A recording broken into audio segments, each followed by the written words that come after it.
I remember one night many years ago, I came across a song on a CD of greatest hits for that year.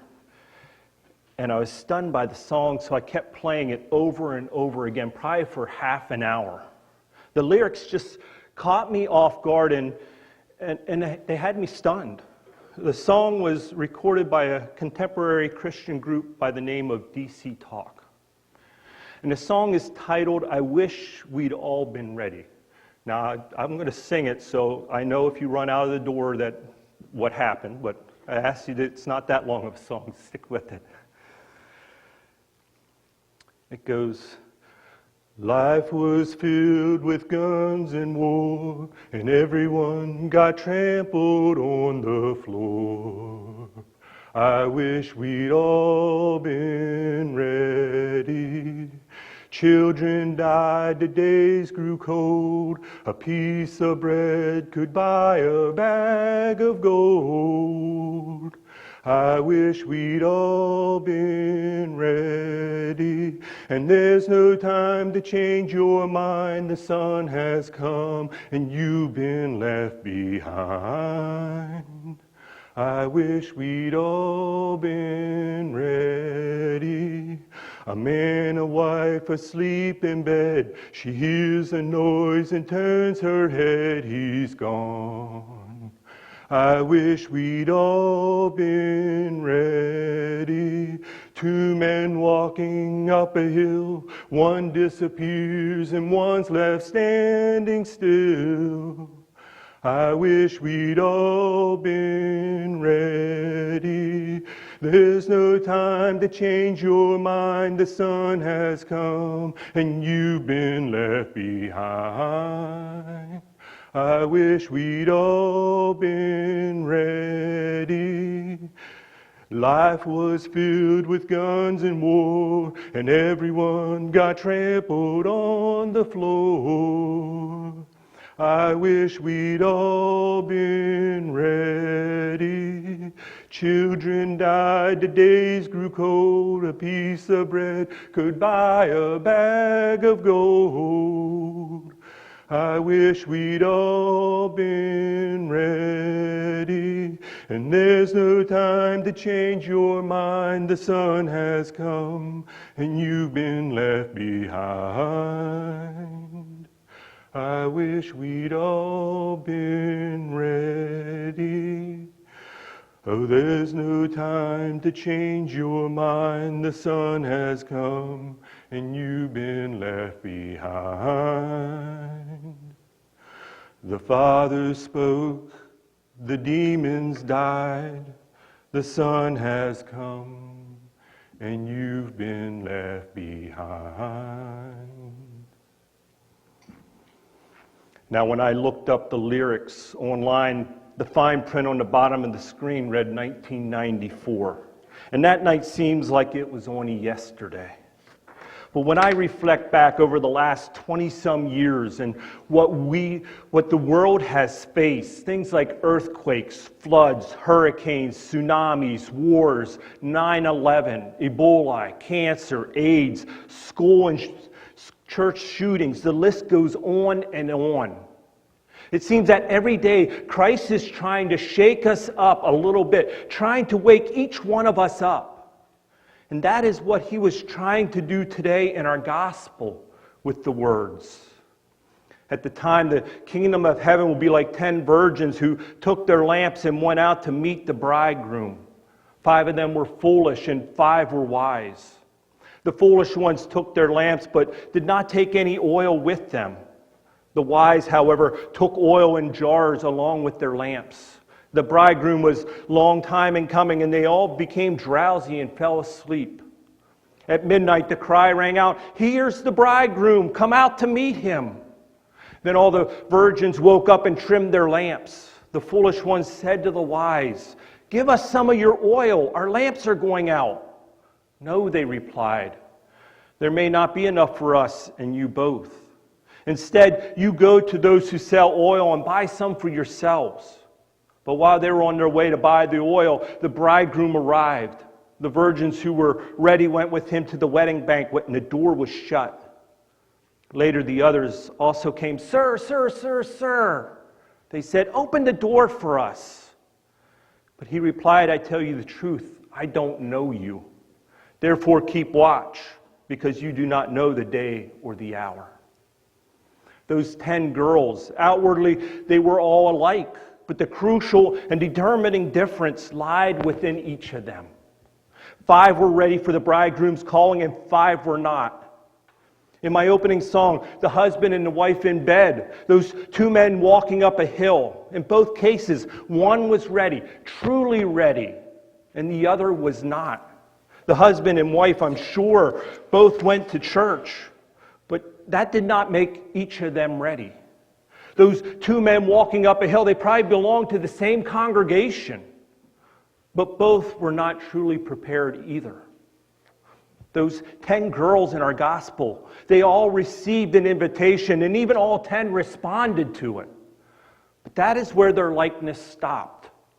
5 of them were not only short on oil, but they were inwardly not prepared. They were short also on their faith. Their souls were not prepared, not ready for when the Lord came. So the bridegroom arrived when they were away to buy the oil. And those who were ready went in with him, and the door was shut. This makes me ask each of us, which side of that door would you find yourself standing on? Him being a true part of your life and knowing him personally, or you knowing of him, but you're still continuing to live your life as if he didn't exist? In this parable, Jesus is asking all his listeners, both from 2,000 years ago and those of us still today, at the end time, will you be ready to meet your Maker? Those words, I wish we'd all been ready, keeps me pondering, because coming here means you are in church. But in my eyes, it does not make you a Christian. You need the church, but you also need Christ, both alive within you. I remember a picture in one of the basements of the churches I used to preach at over the years, a church in Freeburg which housed 2 congregations. And the title of the church was St. Peter's. Well, this picture hung down in the basement where I would get prepared for worship. In the picture, Jesus is standing outside of a door knocking upon it. I looked at it every time I preached there. It is nice, but it also tells a story. It tells me that he is doing the same for each one of us, knocking at our door. But that is not enough. We still need to open that door, the door to our heart, our soul, and our life, and truly allow him into us. Thus, truly making him a part of our lives. Because when you let him in, he changes you both inside and out. You have to let his word, his teachings, his love reform your thoughts and deeds into what he wants you to be. And that oil, his Holy Spirit, it is the energy that will keep your light burning within you regardless of what you're feeling outside, and change you. It will change you from the inside out. Then that light will also shine forth that those around you will see the difference. And that light will continue burning within and continue to give you the direction and the strength you need, even when everything around you seems to be dark and gloomy and falling apart. His light, his guidance, allow it to burn within you and give you the direction and continue to give you the strength you need for that journey of life that still lies before each of us. You can feel his presence, that oil, that his spirit, that fuel you need to inspire you forward. There have been many times in my life I have felt its presence, times when you could say I was on a spiritual high. Those times are great. But the truth is, even when I don't sense his presence, I still know he is there. He is always here. Maybe it is when we are in our lows, in our valleys, and when we feel like we're all alone. It is then we feel that he has abandoned us. And we might even begin pointing fingers at him and asking why. It is then that we unfortunately have to realize that we closed the door on him. We have stopped listening to his call, to his knocking on the door, to the advice he wishes to share with us. We have blocked him out and instead have only been focusing on the things of this world, the things that we want. You could say we are then one of those 5 girls in the parable, one who have run out of oil because we have become unprepared. We have quit seeking his wisdom. We quit praying for his guidance. We totally have turned our backs on him. How could we have been so blind? At times like these, we find he has been knocking on our door the whole time, but we were sidetracked.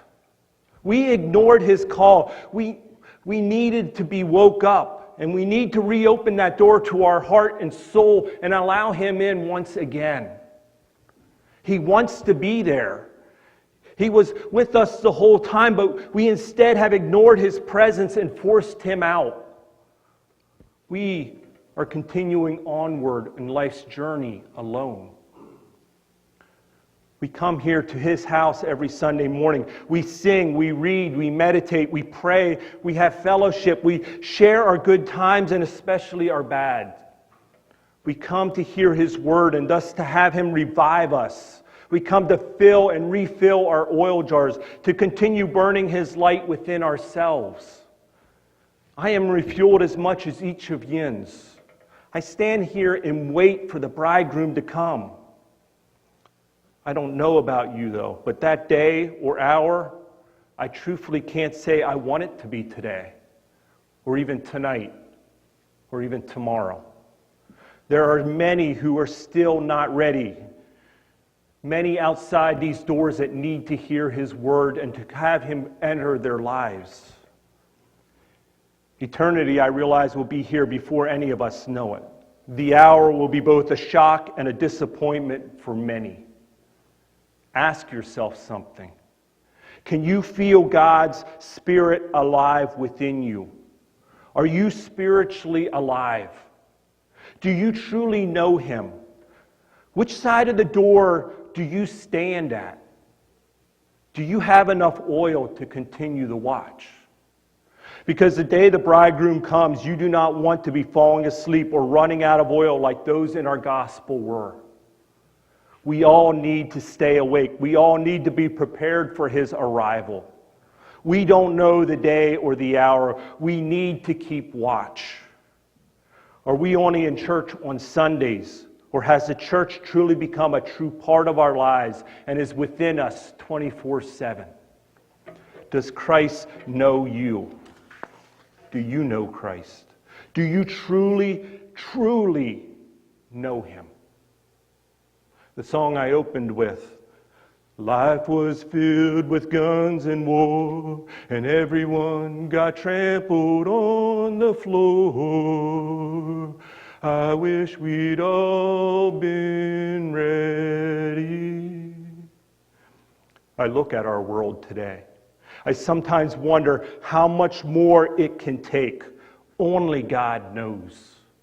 It is already filled with disease and famine and war and devastation, violence and even death.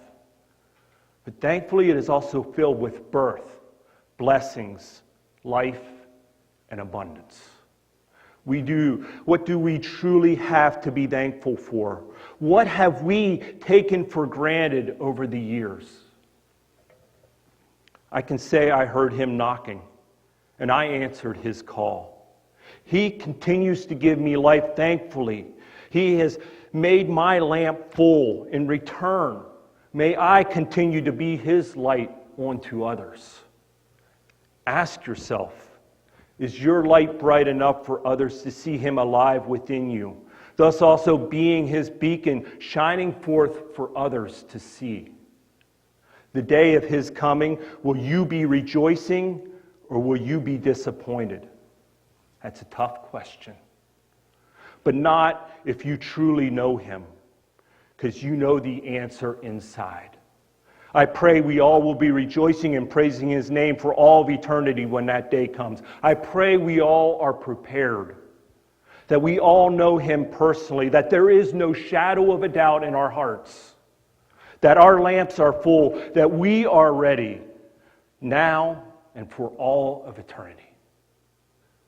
But if there is any that are here this morning that are not certain, I guarantee this altar is open anytime, any day.